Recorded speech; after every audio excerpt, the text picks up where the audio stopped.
Chapter 6 The Dragon Tamers There was once an old, old castle. It was so old that its walls and towers and turrets and gateways and arches had crumbled to ruins, and of all its old splendor there were only two little rooms left, and it was here that John the blacksmith had set up his forge. He was too poor to live in a proper house, and no one asked any rent for the rooms in the ruin, because all the lords of the castle were dead and gone this many a year. So there John blew his bellows and hammered his iron and did all the work which came his way. This was not much, because most of the trade went to the mayor of the town, who was also a blacksmith in quite a large way of business, and had his huge forge facing the square of the town, and had 12 apprentices, all hammering like a nest of woodpeckers, and 12 journeymen to order the apprentices about, and a patent forge, and a self-acting hammer, and electric bellows, and all things handsome about him. So of course the townspeople, whenever they wanted a horse shod or a shaft mended, went to the mayor. John the blacksmith struggled on as best he could, with a few odd jobs from travelers and strangers who did not know what a superior forge the mayor's was. The two rooms were warm and weather-tight, but not very large, so the blacksmith got into the way of keeping his old iron, his odds and ends, his faggots, and his tuppence worth of coal in the great dungeon down under the castle. It was a very fine dungeon indeed, with a handsome vaulted roof, and big iron rings whose staples were built into the wall, very strong and convenient for tying captives to, and at one end was a broken flight of wide steps leading down no one knew where. Even the lords of the castle in the good old times had never known where those steps led to, but every now and then they would kick a prisoner down the steps in their light-hearted, hopeful way, and sure enough the prisoners never came back. The blacksmith had never dared to go beyond the 7th step, and no more have I, so I know no more than he did what was at the bottom of those stairs. John the blacksmith had a wife and a little baby. When his wife was not doing the housework she used to nurse the baby and cry, remembering the happy days when she lived with her father, who kept 17 cows and lived quite in the country, and when John used to come courting her in the summer evenings as smart, with a posy in his buttonhole. And now John's hair was getting gray, and there was hardly ever enough to eat. As for the baby, it cried a good deal at odd times, but at night, when its mother had settled down to sleep, it would always begin to cry, quite as a matter of course, so that she hardly got any rest at all. This made her very tired. The baby could make up for its bad nights during the day if it liked, but the poor mother couldn't. So whenever she had nothing to do she used to sit and cry, because she was tired out with work and worry. One evening the blacksmith was busy with his forge. He was making a goat shoe for the goat of a very rich lady, who wished to see how the goat liked being shod, and also whether the shoe would come to 5 pence or 7 pence before she ordered the whole set. This was the only order John had had that week. And as he worked, his wife sat and nursed the baby, who, for a wonder, was not crying. Presently, over the noise of the bellows and over the clank of the iron, there came another sound. The blacksmith and his wife looked at each other. "I heard nothing," said he. "Neither did I," said she. But the noise grew louder, and the two were so anxious not to hear it that he hammered away at the goat shoe harder than he had ever hammered in his life, and she began to sing to the baby, a thing she had not had the heart to do for weeks. But through the blowing and hammering and singing the noise came louder and louder, and the more they tried not to hear it, the more they had to. It was like the noise of some great creature purring, purring, purring, and the reason they did not want to believe they really heard it was that it came from the great dungeon down below where the old iron was, and the firewood, and the tuppence worth of coal, and the broken steps that went down into the dark and ended no one knew where. "It can't be anything in the dungeon," said the blacksmith, wiping his face. "Why, I shall have to go down there after more coals in a minute." "There isn't anything there, of course. How could there be?" said his wife. And they tried so hard to believe that there could be nothing there that presently they very nearly did believe it. Then the blacksmith took his shovel in one hand and his riveting hammer in the other, and hung the old stable lantern on his little finger, and went down to get the coals. "I am not taking the hammer because I think there is something there," said he, "but it is handy for breaking the large lumps of coal." "I quite understand," said his wife, who had brought the coal home in her apron that very afternoon, and knew that it was all coal dust.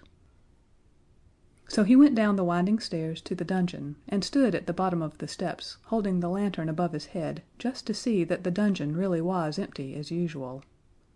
Half of it was empty as usual, except for the old iron and odds and ends, and the firewood and the coals. But the other side was not empty. It was quite full, and what it was full of was dragon. "It must have come up those nasty broken steps from goodness knows where," said the blacksmith to himself, trembling all over, as he tried to creep back up the winding stairs. But the dragon was too quick for him. It put out a great claw and caught him by the leg, and as it moved it rattled like a great bunch of keys, or like the sheet iron they make thunder out of in pantomimes. "No, you don't," said the dragon in a spluttering voice, like a damp squib. "Dearie, dearie me!" said poor John, trembling more than ever in the claw of the dragon. "Here's a nice end for a respectable blacksmith." The dragon seemed very much struck by this remark. "Do you mind saying that again?" said he, quite politely. So John said again, very distinctly, "Here is a nice end for a respectable blacksmith." "I didn't know," said the dragon. "Fancy now, you're the very man I wanted." "So I understood you to say before," said John, his teeth chattering.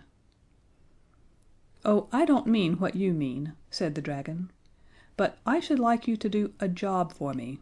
One of my wings has got some of the rivets out of it just above the joint. Could you put that to rights?" "I might, sir," said John politely, for you must always be polite to a possible customer, even if he be a dragon. "A master craftsman you are a master, of course can see in a minute what's wrong," the dragon went on. "Just come around here and feel my plates, will you?" John timidly went around when the dragon took his claw away, and sure enough, the dragon's wing was hanging loose, and several of the plates near the joint certainly wanted riveting. The dragon seemed to be made almost entirely of iron armor, a sort of tawny red rust color it was, from damp no doubt, and under it he seemed to be covered with something furry. All the blacksmith welled up in John's heart, and he felt more at ease. "You could certainly do with a rivet or two, sir," said he. "In fact, you want a good many." "Well, get to work then," said the dragon. "You mend my wing, and then I'll go out and eat up all the town, and if you make a really smart job of it, I'll eat you last. There!" "I don't want to be eaten last, sir," said John. "Well, then, I'll eat you first," said the dragon. "I don't want that, sir, either," said John. "Go on with you, you silly man," said the dragon. "You don't know your own silly mind. Come, set to work." "I don't like the job, sir," said John, "and that's the truth. I know how easily accidents happen. It's all fair and smooth, and 'please rivet me, and I'll eat you last,' and then you get to work, and you give a gentleman a bit of a nip or a dig under his rivets, and then it's fire and smoke, and no apologies will meet the case." "Upon my word of honor as a dragon," said the other. "I know you wouldn't do it on purpose, sir," said John, "but any gentleman will give a jump and a sniff if he's nipped, and one of your sniffs would be enough for me. Now, if you'd just let me fasten you up." "It would be so undignified," objected the dragon. "We always fasten a horse up," said John, "and he's the noble animal." "It's all very well," said the dragon, "but how do I know you'd untie me again when you'd riveted me? Give me something in pledge. What do you value most?" "My hammer," said John. "A blacksmith is nothing without a hammer." But you'd want that for riveting me. You must think of something else, and at once, or I'll eat you first." At this moment the baby in the room above began to scream. Its mother had been so quiet that it thought she had settled down for the night and that it was time to begin. "Whatever's that?" said the dragon, starting so that every plate on his body rattled. "It's only the baby," said John. "What's that?" asked the dragon. "Something you value?" "Well, yes, sir, rather," said the blacksmith. "Then bring it here," said the dragon, "and I'll take care of it till you've done riveting me, and you shall tie me up." "All right, sir," said John, "but I ought to warn you. Babies are poison to dragons, so I don't deceive you. It's all right to touch, but don't you go putting it into your mouth. I shouldn't like to see any harm come to a nice-looking gentleman like you." The dragon purred at this compliment and said, "All right, I'll be careful. Now go and fetch the thing, whatever it is." So John ran up the steps as quickly as he could, for he knew that if the dragon got impatient before it was fastened, it could heave up the roof of the dungeon with one heave of its back and kill them all in the ruins. His wife was asleep, in spite of the baby's cries, and John picked up the baby and took it down and put it between the dragon's front paws. "You just purr to it, sir," he said, "and it'll be as good as gold." So the dragon purred, and his purring pleased the baby so much that it stopped crying. Then John rummaged among the heap of old iron and found there some heavy chains and a great collar that had been made in the days when men sang over their work and put their hearts into it, so that the things they made were strong enough to bear the weight of 1,000 years, let alone a dragon. John fastened the dragon up with the collar and the chains, and when he had padlocked them all on safely he set to work to find out how many rivets would be needed. 6, 8, 10, 20, 40, said he. "I haven't half enough rivets in the shop. If you'll excuse me, sir, I'll step around to another forge and get a few dozen. I won't be a minute." And off he went, leaving the baby between the dragon's forepaws, laughing and crowing with pleasure at the very large purr of it. John ran as hard as he could into the town, and found the mayor and corporation. "There's a dragon in my dungeon," he said. "I've chained him up. Now come and help to get my baby away." And he told them all about it. But they all happened to have engagements for that evening, so they praised John's cleverness and said they were quite content to leave the matter in his hands. "But what about my baby?" said John. "Oh, well," said the mayor, "if anything should happen, you will always be able to remember that your baby perished in a good cause." So John went home again and told his wife some of the tale. "You've given the baby to the dragon?" she cried. "Oh, you unnatural parent!" "Hush," said John, and he told her some more. "Now," he said, "I'm going down. After I've been down you can go, and if you keep your head the boy will be all right." So down went the blacksmith, and there was the dragon purring away with all his might to keep the baby quiet. "Hurry up, can't you?" he said. "I can't keep up this noise all night." "I'm very sorry, sir," said the blacksmith, "but all the shops are shut. The job must wait till the morning. And don't forget you've promised to take care of that baby. You'll find it a little wearing, I'm afraid. Good night, sir." The dragon had purred till he was quite out of breath, so now he stopped, and as soon as everything was quiet the baby thought everyone must have settled for the night and that it was time to begin to scream. So it began. "Oh, dear," said the dragon, "this is awful." He patted the baby with his claw, but it screamed more than ever. "And I am so tired, too," said the dragon. "I did so hope I should have a good night." The baby went on screaming. "There'll be no peace for me after this," said the dragon. "It's enough to ruin one's nerves. Hush, then, diddums, then." And he tried to quiet the baby as if it had been a young dragon. But when he began to sing "Hush-a-bye, Dragon," the baby screamed more and more and more. "I can't keep it quiet," said the dragon, and then suddenly he saw a woman sitting on the steps. "Here, I say," said he, "do you know anything about babies?"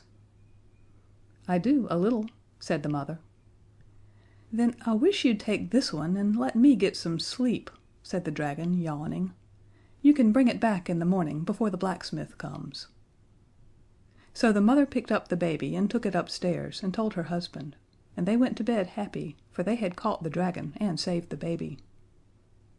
And next day John went down and explained carefully to the dragon exactly how matters stood, and he got an iron gate with a grating to it and set it up at the foot of the steps, and the dragon mewed furiously for days and days, but when he found it was no good, he was quiet. So now John went to the mayor and said, "I've got the dragon and I've saved the town." "Noble preserver," cried the mayor, "we will get up a subscription for you, and crown you in public with a laurel wreath." So the mayor put his name down for £5, and the corporation each gave 3, and other people gave their guineas and half-crowns and crowns. And while the subscription was being made, the mayor ordered 3 poems at his own expense from the town poet to celebrate the occasion. The poems were very much more admired, especially by the mayor and corporation. The first poem dealt with the noble conduct of the mayor in arranging to have the dragon tied up. The second described the splendid assistance rendered by the corporation. And the third expressed the pride and joy of the poet in being permitted to sing such deeds, beside which the actions of St. George must appear quite commonplace to all with a feeling heart or a well-balanced brain. When the subscription was finished, there was £1,000, and a committee was formed to settle what should be done with it. A third of it went to pay for a banquet to the mayor and corporation, another third was spent in buying a gold collar with a dragon on it for the mayor, and gold medals with dragons on them for the corporation, and what was left went in committee expenses. So there was nothing for the blacksmith except the laurel wreath, and the knowledge that it really was he who had saved the town. But after this things went a little better with the blacksmith. To begin with, the baby did not cry so much as it had before. Then the rich lady who owned the goat was so touched by John's noble action that she ordered a complete set of shoes at 2 shillings 4 pence, and even made it up to 2 shillings 6 pence in grateful recognition of his public-spirited conduct. Then tourists used to come in breaks from quite a long way off, and pay 2 pence each to go down the steps and peep through the iron grating at the rusty dragon in the dungeon. And it was 3 pence extra for each party if the blacksmith let off colored fire to see it by, which, as the fire was extremely short, was 2 pence halfpenny clear profit every time. And the blacksmith's wife used to provide teas at 9 pence a head, and altogether things grew brighter week by week. The baby, named John after his father, and called Johnny for short, began presently to grow up. He was great friends with Tina, the daughter of the whitesmith, who lived nearly opposite. She was a dear little girl with yellow pigtails and blue eyes, and she was tired of hearing the story of how Johnny, when he was a baby, had been minded by a real dragon. The 2 children used to go together to peep through the iron grating at the dragon, and sometimes they would hear him mew piteously. And they would light a halfpenny's worth of colored fire to look at him by, and they grew older and wiser. At last one day the mayor and corporation, hunting the hare in their gold gowns, came screaming back to the town gates with the news that a lame, humpy giant, as big as a tin church, was coming over the marshes toward the town. "We're lost," said the mayor. "I'd give £1,000 to anyone who could keep that giant out of the town. I know what he eats by his teeth." No one seemed to know what to do, but Johnny and Tina were listening, and they looked at each other, and ran off as fast as their boots would carry them. They ran through the forge, and down the dungeon steps, and knocked at the iron door. "Who's there?" said the dragon. "It's only us," said the children.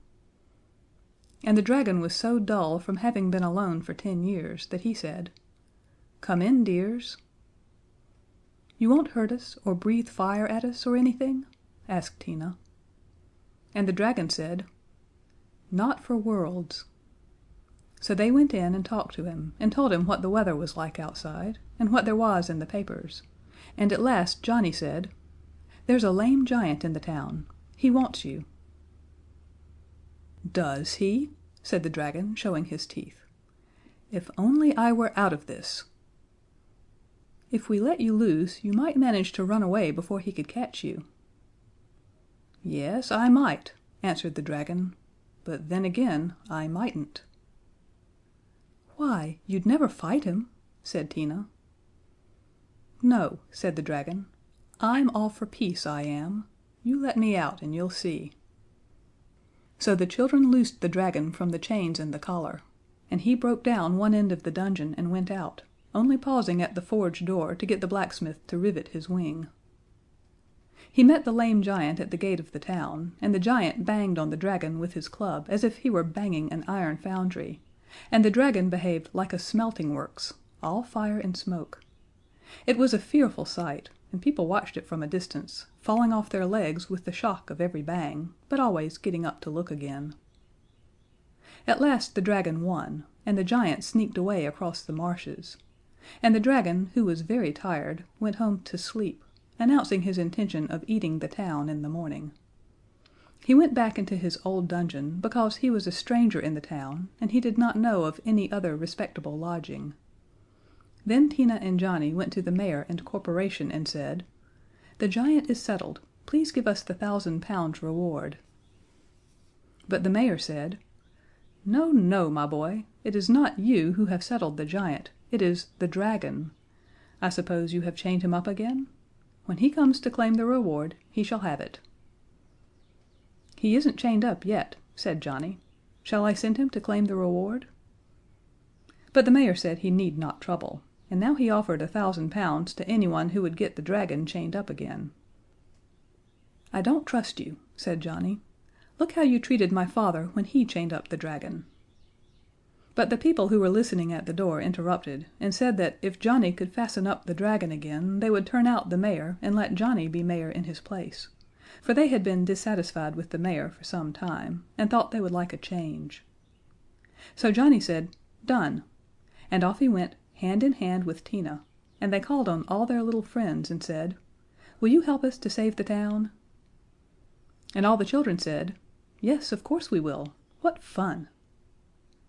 "Well then," said Tina, "you must all bring your basins of bread and milk to the forge tomorrow at breakfast time."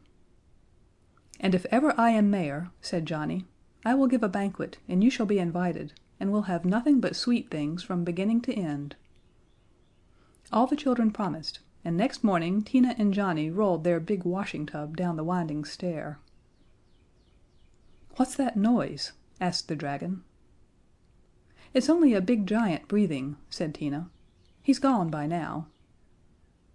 Then when all the town children brought their bread and milk, Tina emptied it into the wash tub, and when the tub was full, Tina knocked at the iron door with the grating in it and said, "May we come in?" "Oh, yes," said the dragon. "It's very dull here." So they went in, and with the help of 9 other children they lifted the washing tub in and set it down by the dragon. Then all the other children went away, and Tina and Johnny sat down and cried. "What's this?" asked the dragon. "And what's the matter?" "This is bread and milk," said Johnny. "It's our breakfast, all of it." "Well," said the dragon, "I don't see what you want with breakfast. I'm going to eat everyone in the town as soon as I've rested a little." "Dear Mr. Dragon," said Tina, "I wish you wouldn't eat us. How would you like to be eaten yourself?" "Not at all," the dragon confessed. "But nobody will eat me." "I don't know," said Johnny. "There's a giant." "I know. I fought with him and licked him." "Yes, but there's another come now. The one you fought was only this one's little boy. This one is half as big again." "He's 7 times as big," said Tina. "No, 9 times," said Johnny. "He's bigger than this steeple." "Oh dear," said the dragon. "I never expected this." "And the mayor has told him where you are," Tina went on, "and he is coming to eat you as soon as he has sharpened his big knife. The mayor told him you were a wild dragon, but he didn't mind. He said he only ate wild dragons with bread sauce." "That's tiresome," said the dragon. And I suppose this sloppy stuff in the tub is the bread sauce?" The children said it was. "Of course," they added, "bread sauce is only served with wild dragons. Tame ones are served with applesauce and onion stuffing. What a pity you're not a tame one, he'd never look at you then," they said. "Goodbye, poor dragon, we shall never see you again, and now you'll know what it's like to be eaten." And they began to cry again. "Well, but look here," said the dragon, "couldn't you pretend I was a tame dragon? Tell the giant that I'm just a poor little timid tame dragon that you kept for a pet." "He'd never believe it," said Johnny. "If you were our tame dragon we should keep you tied up, you know. We shouldn't like to risk losing such a dear pretty pet." Then the dragon begged them to fasten him up at once, and they did so, with the collar and chains that were made years ago, in the days when men sang over their work and made it strong enough to bear any strain. And then they went away and told the people what they had done, and Johnny was made mayor, and had a glorious feast exactly as he had said he would, with nothing in it but sweet things. It began with Turkish delight and halfpenny buns, and went on with oranges, toffee, coconut ice, peppermints, jam puffs, raspberry noyeau, ice creams, and meringues, and ended with bull's eyes and gingerbread and acid drops. This was all very well for Johnny and Tina, but if you are kind children with feeling hearts, you will perhaps feel sorry for the poor, deceived, deluded dragon, chained up in the dull dungeon, with nothing to do but think over the shocking untruths that Johnny had told him. When he thought how he had been tricked, the poor captive dragon began to weep, and the large tears fell down over his rusty plates. And presently he began to feel faint, as people sometimes do when they have been crying, especially if they had not had anything to eat for 10 years or so. And then the poor creature dried his eyes and looked about him, and there he saw the tub of bread and milk. So he thought, "If giants like this damp white stuff, perhaps I should like it too." And he tasted a little, and liked it so much that he ate it all up. And the next time the tourists came, and Johnny let off the colored fire, the dragon said shyly, "Excuse my troubling you, but could you bring me a little more bread and milk?" So Johnny arranged that people should go around with carts every day to collect the children's bread and milk for the dragon. The children were fed at the town's expense, on whatever they liked, and they ate nothing but cake and buns and sweet things, and they said the poor dragon was very welcome to their bread and milk. Now, when Johnny had been mayor 10 years or so, he married Tina, and on their wedding morning they went to see the dragon. He had grown quite tame, and his rusty plates had fallen off in places, and underneath he was soft and furry to stroke. So now they stroked him. And he said, "I don't know how I could ever have liked eating anything but bread and milk. I am a tame dragon now, aren't I?" And when they said that yes, he was, the dragon said, "I am so tame, won't you undo me?" And some people would have been afraid to trust him, but Johnny and Tina were so happy on their wedding day that they could not believe any harm of anyone in the world. So they loosened the chains, and the dragon said, "Excuse me a moment. There are 1 or 2 little things that I should like to fetch." And he moved off to those mysterious steps and went down them, out of sight into the darkness. And as he moved, more and more of his rusty plates fell off. In a few minutes they heard him clanking up the steps. He brought something in his mouth. It was a bag of gold. "It's no good to me," he said. "Perhaps you might find it useful." So they thanked him very kindly. "More where that came from," said he, and fetched more and more and more till they told him to stop. So now they were rich, and so were their fathers and mothers. Indeed, everyone was rich, and there were no more poor people in the town. And they all got rich without working, which is very wrong, but the dragon had never been to school, as you have, so he knew no better. And as the dragon came out of the dungeon, following Johnny and Tina into the bright gold and blue of their wedding day, he blinked his eyes as a cat does in the sunshine, and he shook himself, and the last of his plates dropped off, and his wings with them, and he was just like a very, very extra-sized cat. And from that day he grew furrier and furrier, and he was the beginning of all cats. Nothing of the dragon remained except the claws, which all cats have still, as you can easily ascertain. And I hope you see now how important it is to feed your cat with bread and milk. If you were to let it have nothing to eat but mice and birds it might grow larger and fiercer, and scalier and tailier, and get wings and turn into the beginning of dragons. And then there would be all the bother over again.